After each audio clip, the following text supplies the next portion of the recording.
Bonjour à tous et bienvenue dans ce nouvel épisode du podcast Under the Ground. Je sais pas pourquoi ça m'aide en fait de commencer les podcasts en disant ça à chaque fois, même s'il y a sûrement que moi qui appelle ces podcasts comme ça. En tout cas, c'est un bon moyen de démarrer à chaque fois et du coup ça me facilite la tâche puisque aujourd'hui j'ai pas mal de choses à vous dire et j'aurais pas su comment faire une meilleure introduction de ça, alors on va s'en contenter, n'est-ce pas hein. Vous le savez si vous me suivez depuis un moment, moi j'ai un système d'organisation qui se base énormément sur ce que j'aime appeler les lois de la productivité, et j'aime bien vous parler de ces lois de la productivité parce que vraiment toute ma manière de fonctionner, toute ma manière d'organiser mon business, même d'organiser ma vie, même de prendre des décisions par rapport à ce qu'il faut faire ou pas, elle s'appuie littéralement sur ces lois. Je pense vraiment que c'est quelque chose de crucial à maîtriser, quelque chose de crucial à comprendre, et c'est pour ça que je me suis dit que ça allait être intéressant de vous faire plusieurs contenus tout au long de l'année, voire des prochaines années, vu que j'ai quand même plutôt pas mal d'avance, de vous parler plus en profondeur à chaque fois de chacune de ces lois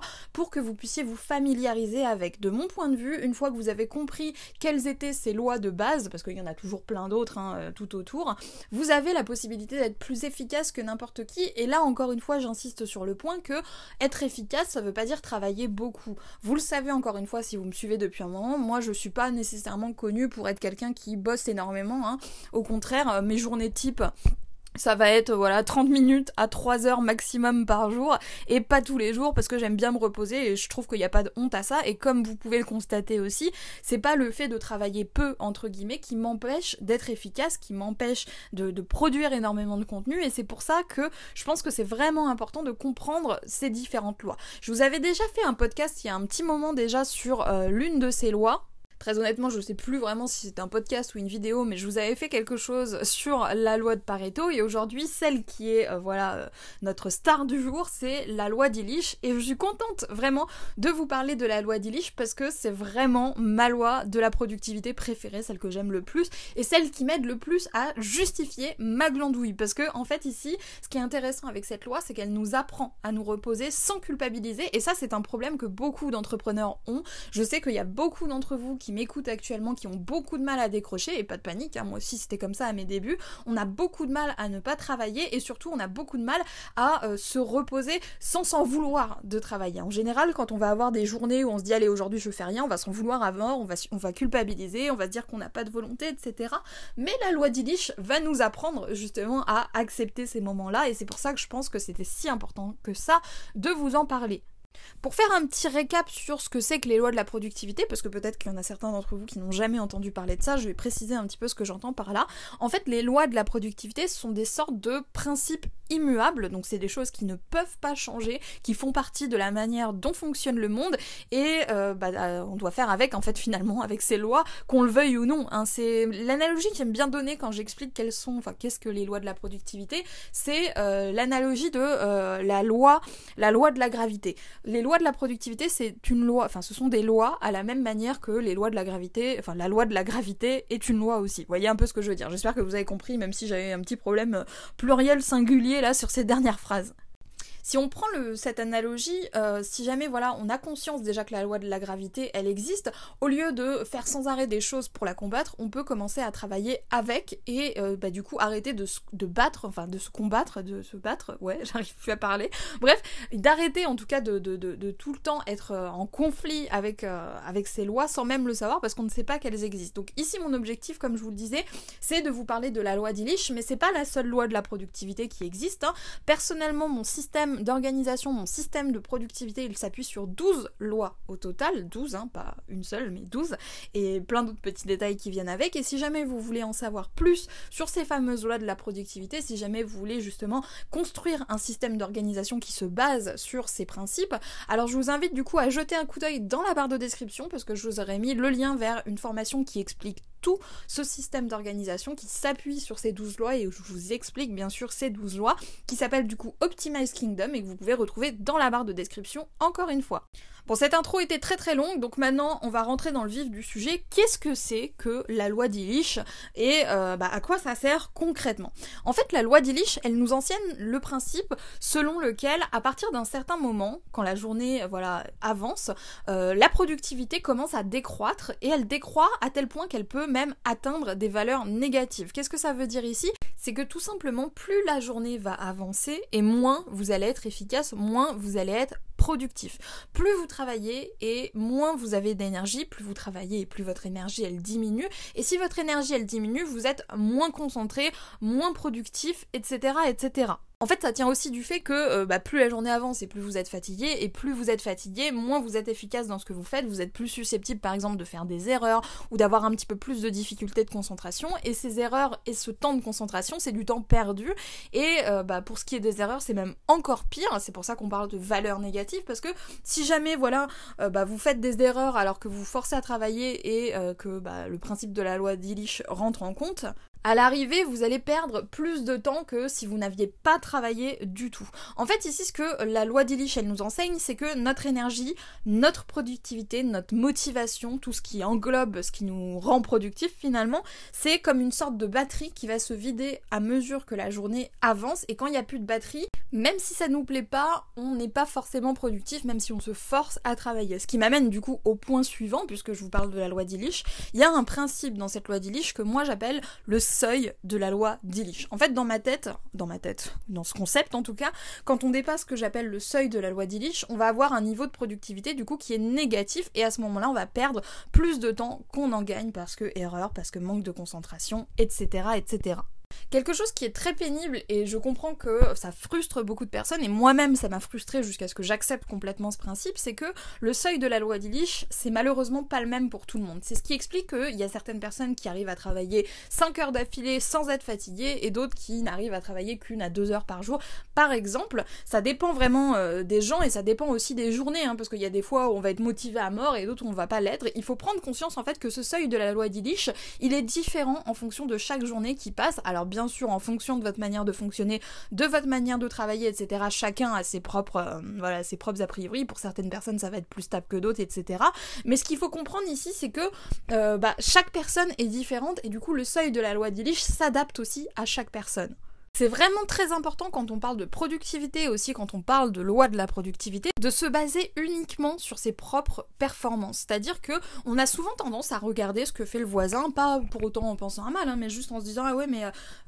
mes autres collègues entrepreneurs travaillent 8 heures par jour, je vois tout le monde qui bosse à fond, les personnes que je suis, etc. travaillent 15 heures par jour, etc. Donc il faut que j'ai le même rythme qu'eux, donc je dois avoir la même motivation qu'eux, parce que s'ils travaillent plus, c'est qu'ils ont plus de motivation. » Il faut vraiment pas se dire ça, parce que, encore une fois, ce seuil, il dépend de vous, et il n'y a pas de comparatif à faire. Quand le seuil de la loi d'Illich, il est dépassé, quel que soit ce seuil, même si c'est un seuil qui est faible de votre point de vue, alors ce sera toujours plus rentable, entre guillemets, de vous arrêter de travailler. C'est pour ça que la loi d'Illich, elle est là aussi pour nous aider à nous reposer sans culpabilité, parce que si on arrive à comprendre qu'à partir du moment où on dépasse ce seuil, on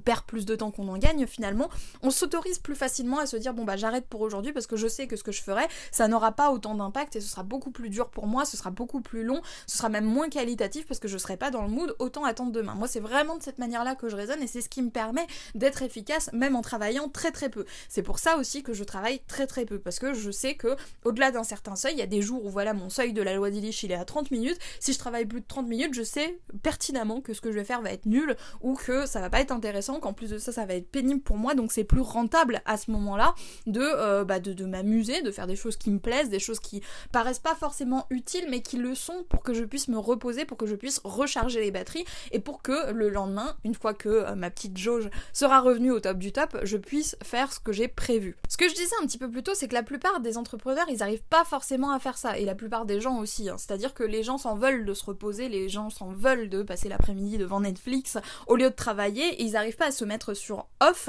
parce qu'ils peuvent pas s'empêcher de penser ah là j'arrive pas à m'y mettre, je suis pas motivée, mais je vais rester assis derrière mon ordinateur à attendre que dans 5 minutes je sois motivée. Finalement on passe toute la journée derrière son ordinateur à attendre de se motiver, ou alors à se forcer, et du coup la perte de temps elle est double, parce que non seulement vous ne travaillez pas, en tout cas vous ne travaillez pas efficacement, donc vous n'avancez pas assez dans vos projets, mais en plus de ça vous ne rechargez pas vos batteries, donc vous avez moins de chances de revenir en pleine forme le lendemain. Un truc qui est vraiment important à comprendre si jamais on veut tirer profit de la loi d'Illich, c'est que le fait de ne rien faire n'est pas une perte de temps. Vraiment, j'insiste à ce point-là, parce que on part du principe que si on ne fait rien, on est improductif, mais rien n'est plus faux quand on tient compte de cette loi. J'aimerais vraiment rentrer un petit peu plus en profondeur sur cette idée de perte de temps. C'est quoi en fait perdre son temps d'après les gens? Donc les gens, voilà, quand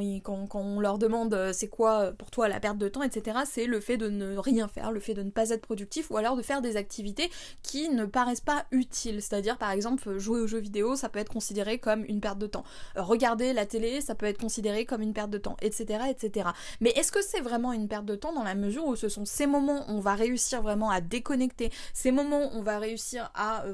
mettre pause un petit peu, mettre notre cerveau en mode off et faire des choses voilà, qui nous paraissent à la base inutiles? Ces choses-là sont essentielles. J'ai oublié le début de ma phrase, je vous avoue.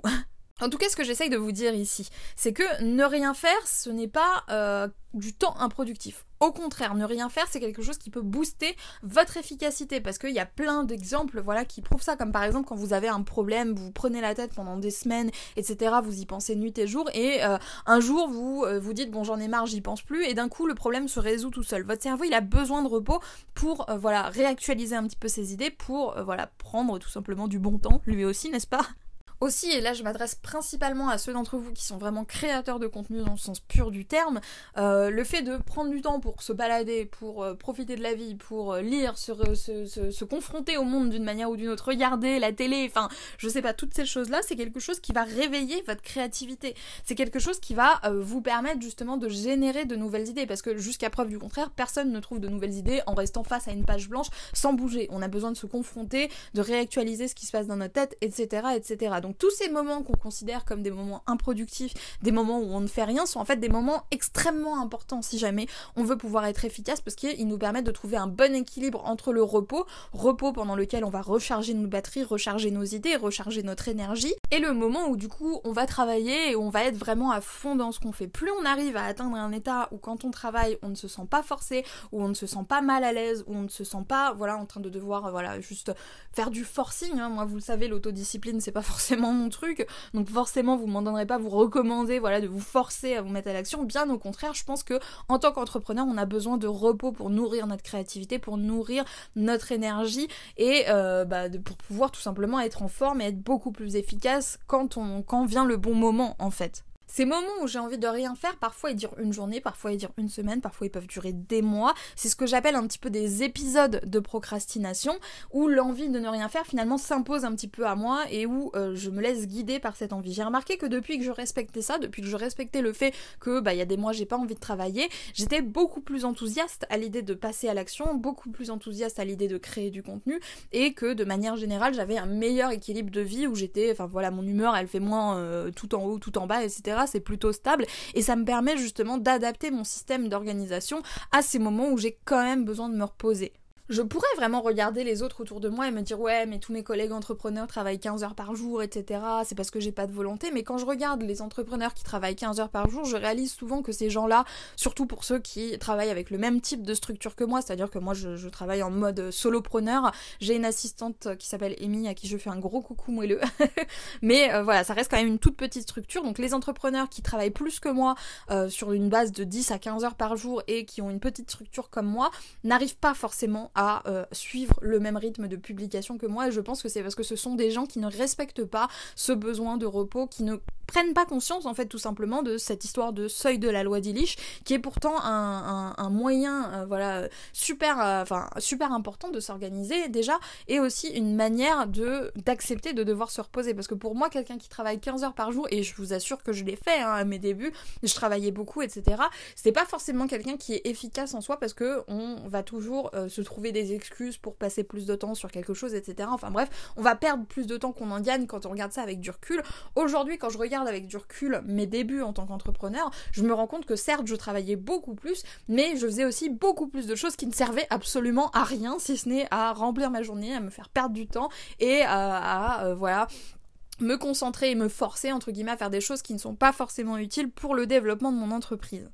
Enfin bref, j'ai fait une petite digression, mais tout ce que je voulais vous faire comprendre ici, c'est que le fait de dépasser ce seuil de la loi d'Illich, ça signifie que le plus bénéfique à faire à partir de ce moment-là où vous vous dites ouais là je suis plus dans le mood, là j'ai plus envie, là je suis fatiguée, là j'ai qu'une envie, c'est de regarder les anges de la télé-réalité limite, c'est pas grave, il faut l'accepter et il faut vous dire que de toute façon c'est la meilleure chose à faire que de vous arrêter et de recharger les batteries. Si jamais vous avez envie de vous y remettre plus tard, vous pourrez toujours vous y remettre plus tard, mais c'est essentiel de comprendre que vous avez besoin de repos pour pouvoir vous mettre dans le bon mood. Alors bien sûr, là je parle de manière générale, encore une fois, chaque individu est différent, il va falloir apprendre un petit peu à repérer quel est votre seuil de la loi d'Illich, à apprendre un petit peu à travailler avec, surtout si là vous venez tout juste de le découvrir ce principe. Mais le fait d'intégrer ça, d'intégrer le fait que se reposer parfois ça peut être la meilleure option, alors ça va vous aider justement à avoir une manière de travailler qui est plus saine, qui est moins dans le je bosse non-stop, je suis au bout de ma vie, etc., je suis tout le temps en retard, etc. Non, on veut pas travailler comme ça. Je pense que si vous êtes devenu entrepreneur aujourd'hui, ce n'est pas pour souffrir, ce n'est pas pour vous créer votre propre prison de travail, hein, on est là pour kiffer, et kiffer ça signifie aussi accepter de se reposer et surtout prendre conscience que ces moments de repos sont tout aussi précieux, sont tout aussi importants pour nos résultats que les moments où on va travailler en étant vraiment focus, en étant vraiment concentré sur notre travail. Personnellement, je m'appuie sur mon expérience quand je dis ça, à partir du moment où j'ai commencé à accepter de passer des journées entières à construire des manoirs dans les Sims, je vous assure que ma capacité de production, elle s'est vraiment envolée, et à partir de ce moment-là, j'ai été capable de publier plus d'un contenu par jour sans forcément faire des efforts, parce que forcément, quand j'ai pas envie, je m'arrête et je passe des après-midi à jouer aux Sims. Donc il y a toujours un moyen, il y a toujours une manière de gérer ça, et il faut en prendre conscience, et surtout il faut réussir à maîtriser cette non-culpabilité qui est générée du coup par le seuil de la loi d'Illich. Donc bien sûr ici la loi d'Illich c'est une loi parmi 12, si jamais vous voulez découvrir les 11 autres lois de la productivité et si vous voulez mettre en place un système pour vous en servir, pour vous organiser, pour mettre en place votre organisation pour en tenir compte, du coup n'oubliez pas que je vous explique tout ça dans Optimize Kingdom. Et j'aimerais conclure en vous disant un truc ici, c'est que si jamais ce seuil de la loi d'Illich est dépassé et que vous vous dites ouais mais c'est une question de volonté, là c'est pas que je suis fatiguée, c'est pas que j'ai la flemme, c'est une question de volonté, ce qui est faux hein, parce qu'encore une fois, ça vient de la loi d'Illich, ça ne vient pas de votre volonté. Gardez en tête que même la meilleure volonté du monde ne vous permet pas d'aller à l'encontre d'un principe aussi immuable. C'est pour ça qu'on parle de loi, hein. Souvenez-vous de ce que je disais sur la loi de la gravité. Si vous essayez de vivre comme si la loi de la gravité, elle n'existait pas, vous allez être un petit peu emmerdé, on va pas se mentir. Alors ici, c'est un petit peu le même principe. Si on se dit, ouais, mais le seuil de la loi d'Illich, bullshit, j'en tiens pas compte, alors forcément, on va se rendre compte que on est bloqué à un moment donné. Donc, changez un petit peu votre manière de fonctionner à ce niveau-là, essayez vraiment d'accepter le fait que les temps de repos sont tout aussi nécessaires que les temps où vous êtes vraiment concentré, et arrêtez de vous imaginer qu'il faut impérativement travailler des heures et des heures pour développer votre business, parce que ce qui compte encore plus quand on est entrepreneur, et personnellement c'est ce que j'aime le plus dans l'entrepreneuriat, c'est que c'est jamais le temps que vous passez sur quelque chose qui est important, c'est la qualité de votre travail qui va faire la différence. Donc vous pouvez très bien travailler très peu et avoir des résultats colossaux à condition d'arrêter d'aller à l'encontre de votre manière de fonctionner. C'est-à-dire que plus vous allez vous adapter, que ce soit dans votre manière de travailler ou dans votre manière de vous organiser, plus vous allez vous adapter à comment vous fonctionnez et plus vous serez efficace. Vous avez ma parole, alors tentez un petit peu cette expérience et du coup dites-moi dans les commentaires ce que vous pensez de la loi d'Illich. Est-ce que vous connaissiez ce principe? Est-ce que vous avez du mal à vous reposer sans culpabiliser? Rassurez-vous, je pense que vous n'êtes vraiment pas le seul, et comme je le disais un petit peu plus tôt, avant moi-même d'intégrer les lois de la productivité à ma manière de fonctionner, j'avais beaucoup de mal à m'arrêter, j'avais beaucoup de mal à travailler peu, mais depuis que j'ai fait ce switch, depuis que j'ai commencé à intégrer cette manière-là de penser, alors ça fait une énorme différence, et du coup je ne peux que vous encourager à suivre cette voie-là, parce que personnellement c'est celle qui me convient le mieux, et je pense, pour avoir discuté de ça avec pas mal d'entrepreneurs, pour avoir aussi pas mal prêché la bonne parole à ce niveau-là, que ce soit auprès des clients d'Optimize Kingdom ou auprès de mes clients, voilà, de manière générale, je sais que ce sont des principes qui font une grosse différence et qui vous aident à travailler correctement. Donc je vous invite vraiment à creuser un petit peu plus ce sujet. Si vous ne savez pas comment faire pour creuser ce sujet, n'oubliez pas encore une fois qu'il y a Optimize Kingdom. J'en profite aussi pour vous dire, avant de conclure ce podcast, que pour ceux d'entre vous qui ne sont pas au courant, j'ai ouvert un canal Telegram où je poste régulièrement et où je vous partage un petit peu les coulisses de mon business. Donc voilà, moi j'aime plus trop utiliser Instagram, les réseaux sociaux, etc. C'est pas trop mon délire, pour être honnête avec vous. Du Du coup, sur Telegram, je fais ce que je ferais sur un réseau social classique, c'est-à-dire que je vous partage un petit peu plus en profondeur mes journées, mes pensées, etc., tout ce qui est loi d'Illich, etc. Donc si jamais ça vous intéresse d'en savoir plus sur mon organisation de manière générale et comment ça se passe, en dehors du contenu qui est publié et programmé à l'avance comme ce podcast, je vous invite à rejoindre gratuitement mon canal Telegram, vous allez retrouver de toute façon le lien dans la barre de description. Donc voilà, j'ai terminé ce petit podcast ici, n'oubliez pas de laisser un petit j'aime si jamais il vous a plu, et moi je vais vous laisser là, et je vous dis à très vite pour de nouvelles aventures sur la chaîne de Wonder Wild Queen.